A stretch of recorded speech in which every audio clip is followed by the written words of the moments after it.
A very good morning to all of you. I am Dr. Ranjita and you all are welcome to Zumexa classes. आज के इस lecture में हम लोग पढ़ने जा रहे हैं एंशिएंट इंडियन हिस्ट्री के बारे में। हम एंशिएंट इंडियन हिस्ट्री पढ़ रहे हैं आर.एस. शर्मा, जो ओल्ड एनसीईआरटी है उसके द्वारा।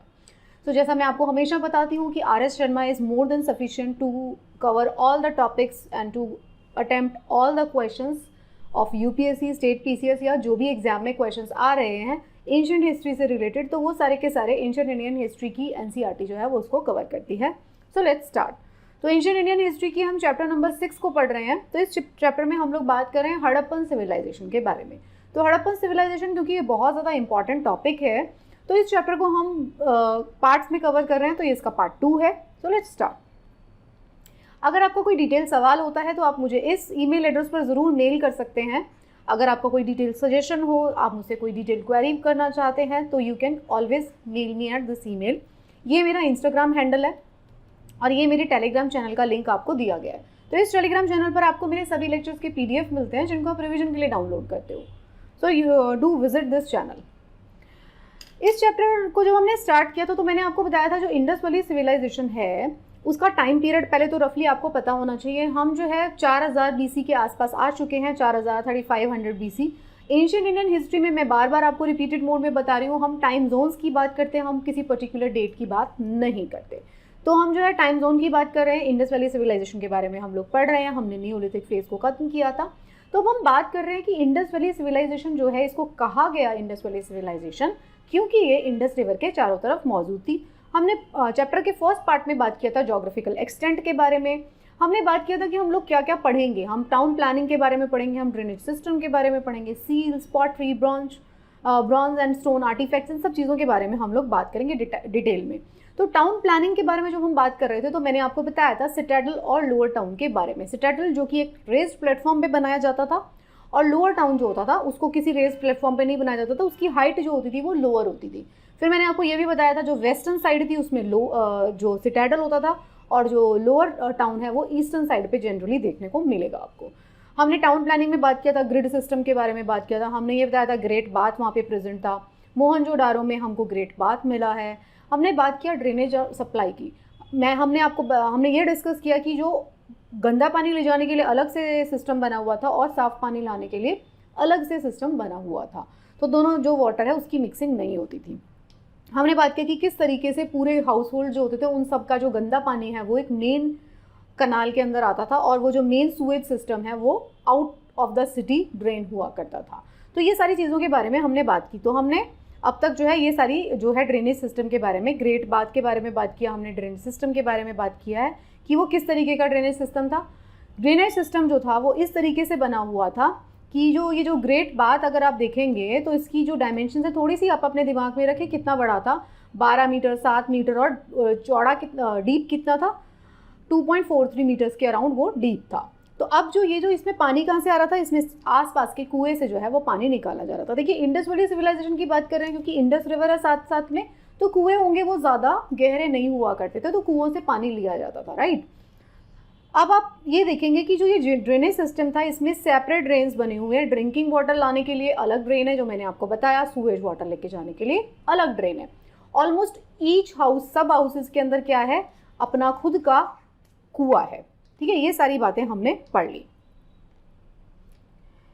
देखिए ये जो ब्रीदिंग प्लेटफॉर्म है इसमें क्या होता था, कुएं से पानी निकाला जाएगा, आसपास के ब्रीदिंग प्लेटफॉर्म पे यहाँ पे लेके आया जाएगा कुएं से पानी निकाल के, फिर वो एक नैरो चैनल्स जो होंगे उसमें से आएगा। और स्ट्रीट और ड्रेनेज का जो सिस्टम था, सूएज का सिस्टम है, बहुत ही अच्छा रोबस्ट सिस्टम था। तो ये आपने समझ लिया कि उनका जो सूएज का सिस्टम है, उनका जो ड्रेनेज का सिस्टम है इंडस वैली सिविलाइजेशन वाले लोगों का, वो बहुत ज़्यादा अच्छा था। ये सारी चीज़ें हमने डिस्कस की। तो अब हम डिस्कस कर रहे हैं अब एक बहुत ही इंपॉर्टेंट और स्ट्रक्चर जो इंडस वैली सिविलाइजेशन में मिलता है, वो है ग्रेट ग्रेनरीज। ग्रेनरीज क्या होती है, गोदाम जिसमें गेहूँ या चावल या जो आपके अनाज हैं उसको स्टोर किया जाता है। तो इंडस वैली सिविलाइजेशन के लोगों ने बहुत बड़े बड़े जो है अनाज को स्टोर करने के गोदाम बना रखे थे। अब आप ये समझिए कि अगर किसी जगह पर आपको एविडेंस मिलता है कि अनाज को स्टोर करने का गोदाम है, ये कैसे हमें पता चला, क्योंकि हमें रेमिनेंट्स मिले उस अनाज के दानों के, राइट। तो हमें पता चलता है कि भाई यहाँ पे अनाज स्टोर किया जा रहा है। तो आप ये समझिए कि अगर जो सिविलाइजेशन अनाज को स्टोर कर रहा है, इसका मतलब ये है कि वो बहुत अच्छे से अनाज को उगा पा रहा है, तभी तो सरप्लस है। ज़्यादा अनाज होगा तभी आप उसको सेव करोगे। अगर आपके पास इतना थोड़ा सा अनाज है जो आपका डेली कंज्यूम हो जाता है, तो क्या आप उसे सेव करेंगे? नहीं करेंगे। तो इनके पास सरप्लस प्रोडक्शन हो रहा था। तो इससे आपको हमें समझ में आता है कि एग्रीकल्चर में ये लोग बहुत ज़्यादा अच्छे रहे होंगे, तभी इनके पास सरप्लस प्रोडक्शन हो रहा है। तो ये सारी चीज़ों को आप को रिलेट करते हुए पढ़िए, तो फिर आपको कुछ भी रट्टे मारने की ज़रूरत बिल्कुल नहीं पड़ेगी। तो ग्रेनरीज जो थी वो क्या थी? इंपॉर्टेंट पार्ट है हड़प्पन सिटीज़ का। क्यों है इंपॉर्टेंट पार्ट? क्योंकि इससे हमें समझ में आता है कि ये लोग एग्रीकल्चर में काफ़ी अच्छे रहे होंगे, राइट। मोहनजोदारो में हमको क्या मिला है? लार्जेस्ट ग्रेनरी मिली है। मोहनजोदारो में अभी हमने और क्या पढ़ा पीछे? वहाँ पे हमको एक ग्रेट बाथ भी मिला है। मोहनजोदारो में हमको बहुत बड़े बड़े अनाज को स्टोर करने के गोदाम भी मिले हैं, ग्रेनरीज जिसको कहा गया। कालीबंगा में भी हमको मिला है। हड़प्पा में जो 6 ग्रेनरीज मिली हैं फाउंड इन सिटाडल, मतलब सिटाडल क्या है? हाईएस्ट वाला, जो कि ऊपर रेज्ड प्लेटफॉर्म पे जो पार्ट बनाया गया है वहाँ पे हमको ग्रेनरीज मिलती है, right. rows of circular brick platform found at Harappa which might have been used to trash grains.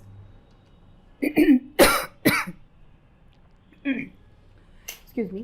तो अभी हमें क्या मिलता है? ग्रेनरीज मिलती है। उसके पास में हमें क्या मिलता है? एक रेज्ड प्लेटफॉर्म मिलता है, जिसको किसने यूज़ किया जाता होगा? अनाज निकालने के लिए। जब अनाज काट के लाया जाता है तो उसको निकालने के लिए उसको ऐसे जो प्रोसेस, थ्रेशिंग वाला प्रोसेस किया जाता है, उस प्रोसेस के लिए जो था वो रेज्ड प्लेटफॉर्म बनाया गया था ताकि अनाज के दानों को अलग किया जा सके। तो ये था एक दो चीज़ें हमने अब तक पढ़ ली। हमने पूरा टाउन प्लानिंग पढ़ा, हमने ग्रेट ग्रेनरीज पढ़ा, हमने ग्रेट बाथ के बारे में बात किया, हमने देखा किस तरीके से ग्रिड सिस्टम बना हुआ था। तो भाई ये लोग जो है काफ़ी अच्छे से जो अपनी सिटीज़ को बनाते थे, प्लान करके बनाते थे। उसमें सब कुछ बनाएंगे, ड्रेनेज सिस्टम भी बनाएंगे, थोड़ा सा टाइटल अपर हाउस बनेगा, लोअर टाउन बनेगा, ग्रेनरीज बनाई जाएंगी। तो ये सारी चीज़ें ये लोग बनाते थे। अब हम बात करते हैं उसके सिवा ये क्या कर रहे हैं। हमें यहाँ पे मिलती हैं सील्स। सील्स क्या होती है? आपको कोई भी चीज़ है, जैसे ये सील आपको दिखाई दे रही है, आपको एक वैक्स को गर्म करेंगे आप, पिघल जाएगा जब वैक्स, उसके ऊपर वो ठप्पा लगा देंगे तो उससे क्या होगा? उसका इम्प्रिंट जो है उसके ऊपर आ जाएगा। जैसे ये देखिए, आप देखेंगे सील्स कैसे बनी होती हैं। सील्स में यहाँ पे ये डिप्रेशन है, ये सारे डिप्रेशन बने हुए हैं। अब जब आप इस डिप्रेशन को किसी चीज़ के ऊपर लगाएंगे, मोल्टन वैक्स के ऊपर, पिघली हुई वैक्स के ऊपर लगाएंगे या क्ले के ऊपर लगाएंगे, तो वहाँ पे उसका इंप्रेशन छप जाएगा।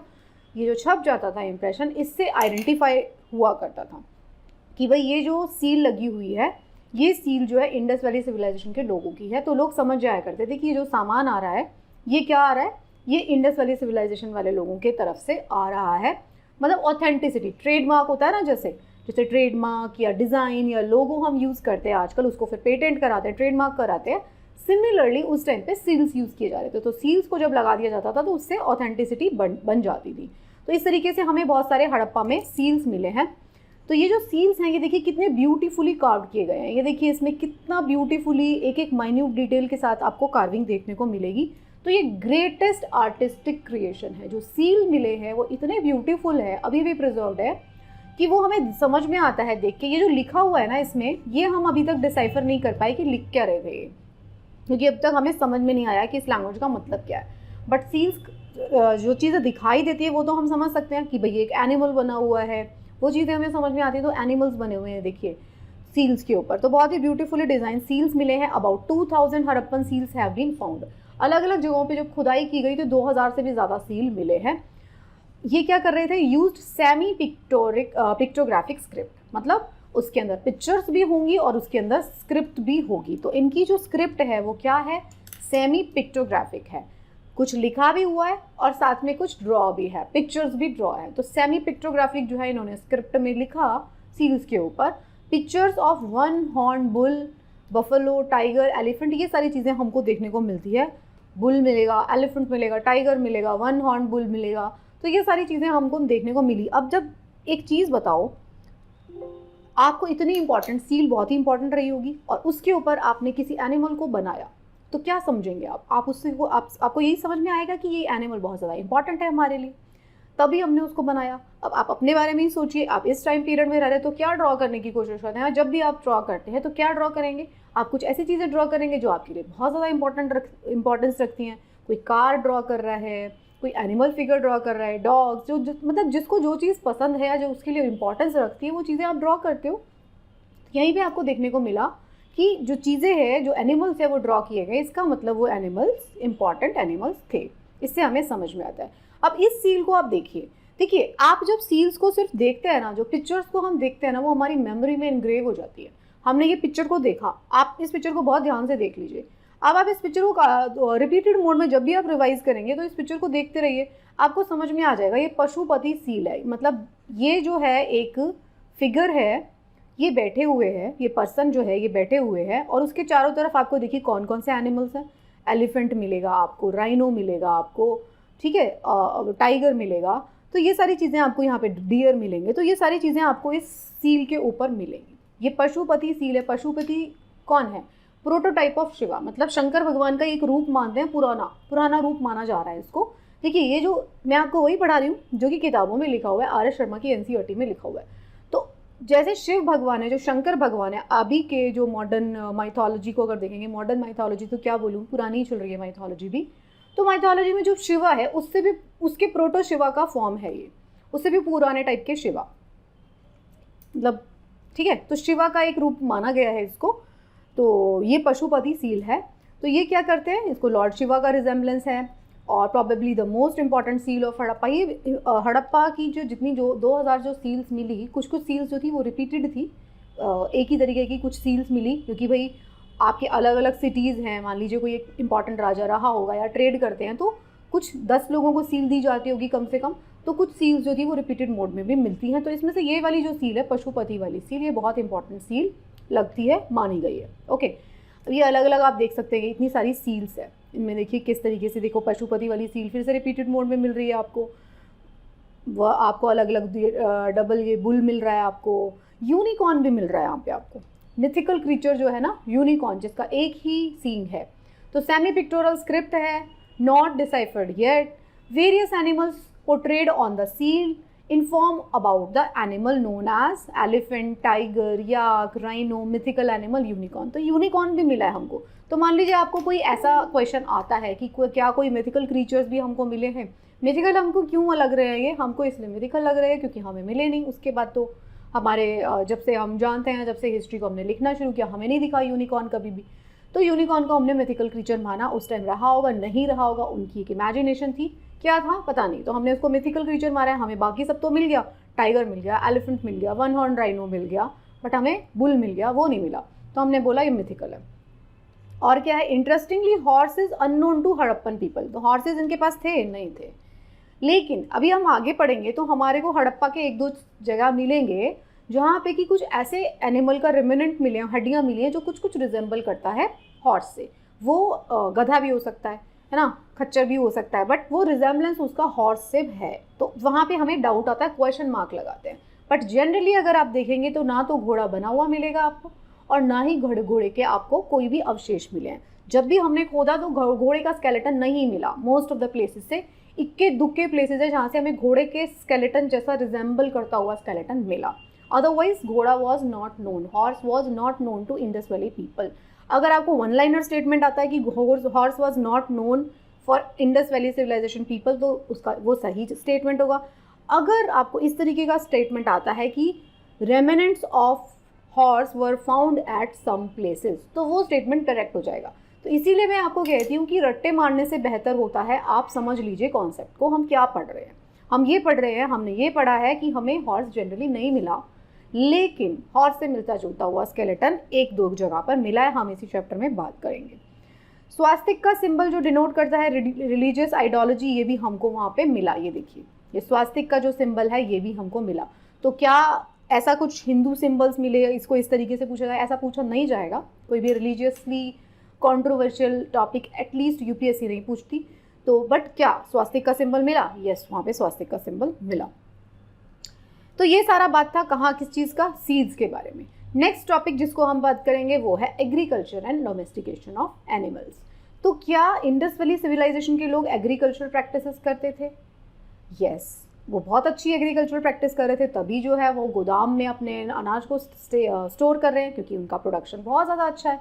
तो एग्रीकल्चर की अगर हम बात करें तो comparatively rainless Indus was not so fertile these days. इस टाइम हमको क्या दिखता है कि इंडस वैली जो है आपको इतनी फर्टाइल नहीं दिखती। Frequency of occurrence of flood was greater. तो इंडस वैली देखो, मैंने आपको जब बताया है, जब भी आप किसी रिवर के किनारे पर बसते हैं ना, तो पानी तो मिलता है आपको, वो एडवांटेज है, बट डिसएडवांटेज क्या है, वहाँ पे बाढ़ आ जाती है।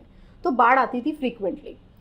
वीट, बार्ले, राई, पीस, राइस, ये सारी की सारी चीज़ें जो हैं यहाँ के लोग उगाते थे। राइस की बात करें तो लोथल में हमको राइस के एविडेंस मिले हैं। वीट, बार्ले, ये सब हमको यहाँ पे, बार्ले हमको बनावाली में मिला है।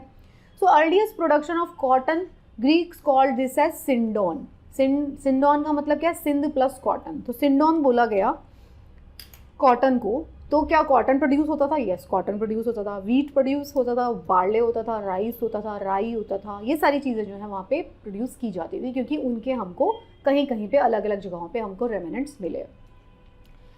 अब यहाँ पे क्या लिखा हुआ है, नो प्लॉशेयर और हो हैज़ बीन डिस्कवर्ड, ये लिखा हुआ है। तो आपको कंफ्यूज नहीं होना है, यहाँ पे लिखा हुआ है कि कोई हमें हल जो है हमें नहीं मिला, प्लॉशेयर।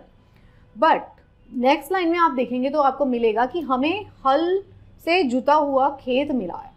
हमें ऐसे लाइंस मिले हैं हल से जुते हुए, जो कि हल चलाने के ऊपर वो ऐसे लाइंस आते हैं जो फील्ड में आते हैं। आपने देखा होगा जब हल चलाता है किसान तो ऐसे लाइंस बन जाते हैं, स्ट्रेट लाइंस बनेंगे।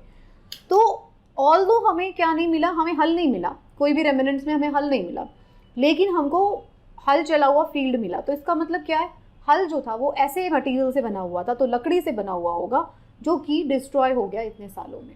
कितने सालों की बात कर रहे हैं हम, हज़ारों साल पुरानी बात कर रहे हैं। तो इतने हज़ार सालों में जो है जो लकड़ी का हल होगा वो डिस्ट्रॉय हो गया होगा। तो लकड़ी से ज़रूर हल बनाते होंगे, अभी भी लकड़ी का हल बनता था ना कुछ टाइम पहले तक। तो वुडन प्लॉशेयर वो यूज़ करते थे, ऑल्दो हमें नहीं मिला, कोई मेटल का बना हुआ प्लॉशेयर नहीं मिला, तो इससे हमें लगता है वो वुडन प्लॉशेयर यूज़ करते थे। तो अगर क्वेश्चन आता है कि हमें जो है इंडस वैली सिविलाइजेशन के लोग जो है हल का यूज़ नहीं करते थे, तो वो स्टेटमेंट गलत हो जाएगा। वो यूज़ करते थे हल का, वो हो सकता है वुडन हल, क्योंकि हमें हल से जुता हुआ फील्ड मिला है। तो this thing is clear, right. Nullahs enclosed bye dams for storing water was a feature in Afghanistan and Balochistan. तो पानी को स्टोर करने के लिए नालाज बना दिए जाते थे, बट नॉट प्रैक्टिस्ड चैनल और कनाल इरीगेशन। तो canal irrigation as such proper full fledged form में यूज़ नहीं किया जा रहा, बट पानी को रोकने के लिए नाले बनाए जा रहे हैं। ठीक है, ये समझ गए आप। एग्रीकल्चर का यूज़ हो रहा है, प्लॉशेयर का यूज़ हो रहा है, हमें हल से जुता हुआ फील्ड मिला है। कैनाल इरिगेशन का यूज़ नहीं हो रहा फुल फ्लेजेड फॉर्म में, लेकिन हमको मिलता है नालाज जो कि पानी रोकने के लिए बनाए जाते हैं। तो ये हम एग्रीकल्चर के बारे में बात कर लिया हमने। ये सब कुछ हमारे को कहाँ मिलता है देखने को, ये सब कुछ हमको मिलता है एनसीईआरटी ने, जो कि आर.एस. शर्मा द्वारा लिखी गई एनसीईआरटी, तो हम उसको पढ़ रहे हैं, राइट। डोमेस्टिकेशन ऑफ एनिमल की अगर हम बात करते हैं तो क्या वो इंडस वैली सिविलाइजेशन के लोग एनिमल्स को डोमेस्टिकेट करते थे, जानवर पालते थे? यस। तो हमें वहाँ पे एविडेंस मिले हैं जानवरों को पालने के। हमें मिला है ऑक्सन, हम बुल मिला है हमको, goats, sheep, buffalo, pigs, elephants, rhinoceros, ये सारी चीज़ें हमको मिली हैं। कैसे हमको पता है? क्योंकि इन्होंने अपनी सील्स के ऊपर भी बना रखे हैं और हमको उनके रेमिनेंट्स भी मिले हैं, हड्डियाँ मिलती हैं ना। एविडेंस ऑफ कैट्स, बिल्लियों के एविडेंस मिले हैं, डॉग्स के, इवन कैमल का एविडेंस हमको मिला है। Interestingly horse not known to Harappans, फिर से बताया हॉर्स नहीं मिला हमको। Neither bones of horse nor its representation have been traced in early and mature phase of Harappan cultures. ठीक है, हॉर्स का जिसको हम फुल फ्लेजेडली हॉर्स बोल पाएँ कि भाई ये घोड़ा ही है, तो हमें उसका कुछ भी ऐसा एविडेंस नहीं मिला, राइट। फिर हम बात कर लेते हैं नेक्स्ट टॉपिक में, which is about Harappan pottery. अगर हम हड़प्पन पॉटरी की बात करते हैं तो हड़प्पन जो पॉटरी है वो जनरली कैसी है? Pottery is generally characterise certain phase of civilisation. देखो, जब किसी सिविलाइजेशन में आपको पॉटरी मिलना लग जाती है तो आप समझ जाते हो कि ये जो है एक एडवांस फॉर्म ऑफ सिविलाइजेशन है। तभी आपके पास वक्त है इतना, क्योंकि आप अपनी बाकी चीज़ें आराम से कर पा रहे हैं, आप सिविलाइज्ड हो गए हैं, तो आपके पास वक्त है। देखिए, एक सिंपल सी बात है, मतलब आप पढ़ते कब हैं, मतलब एक्स्ट्रा बुक्स कब पढ़ते हैं? जब आपकी सारी नीड्स पूरी हो गई है। आप अदरवाइज़ आप देखेंगे जो गरीब इंसान है वो क्या करता है, वो मजदूरी करने में लगा हुआ है या छोटे छोटे काम कर रहा है, सिर्फ किस लिए? सिर्फ खाने के लिए, सिर्फ घर बनाने के लिए, अपने बच्चों को पालने के लिए।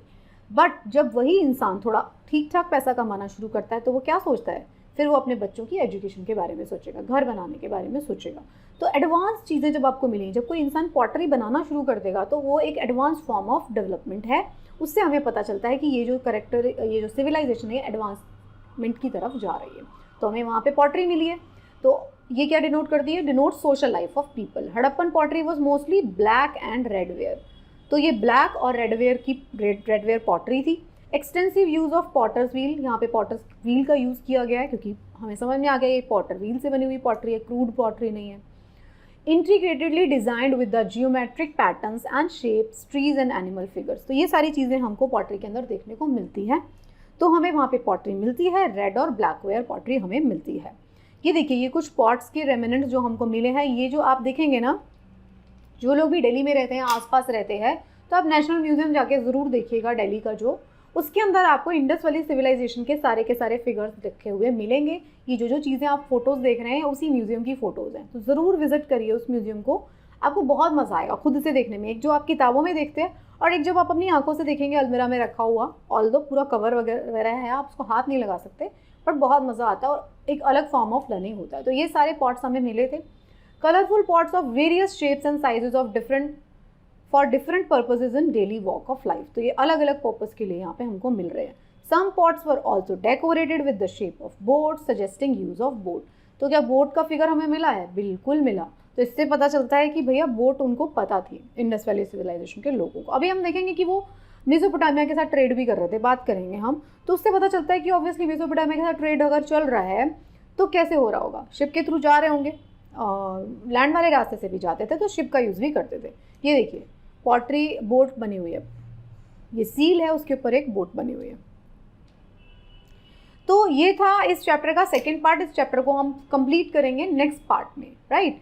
तो आई होप आपको ये चैप्टर जो है अच्छे से समझ में आ रहा होगा। आपके ब्रेन के ऊपर अभी तक कोई भी स्ट्रेन नहीं गया होगा, आपने देखा होगा। आप इंडस वैली सिविलाइजेशन के बारे में पढ़ रहे हैं, by the time you will finish this chapter आपको समझ में आ जाएगा कि आपको इतनी सारी चीज़ें अपने आप से याद हो गई। जिस किसी को भी कन्फ्यूजन होगा, आप सिर्फ और सिर्फ एक बार से दोबारा से ये लेक्चर को सुन सकते हैं, आपको सारा का सारा रिविजन हो जाएगा और आपके सारे डाउट्स क्लियर हो जाएंगे। यस, मैं ये ज़रूर कहूँगी आप अपने चैप्टर्स को परमानेंट याद करने के लिए 1 हफ्ते के बाद रिवीजन जरूर करें और फिर 3 हफ्ते के बाद रिवीजन जरूर करें। इस टॉपिक में एक दूसरी क्लास भी मैं लूँगी कि कैसे आप अपने सारे टॉपिक्स को अपने ब्रेन में अच्छे से रिटेन करके रख सकते हैं, किस तरीके से आपको बिना अपने आप को स्ट्रेन किए इतनी बड़ी जो चीज़ें हैं, इतना सारा सिलेबस है, आप उसको याद रख सकते हैं। So thank you so much for watching. अगर आपको लेक्चर्स पसंद आ रहे हैं तो बाकी लोगों को भी ज़रूर बताइए और चैनल को सब्सक्राइब कर लीजिए and best of luck for your preparation.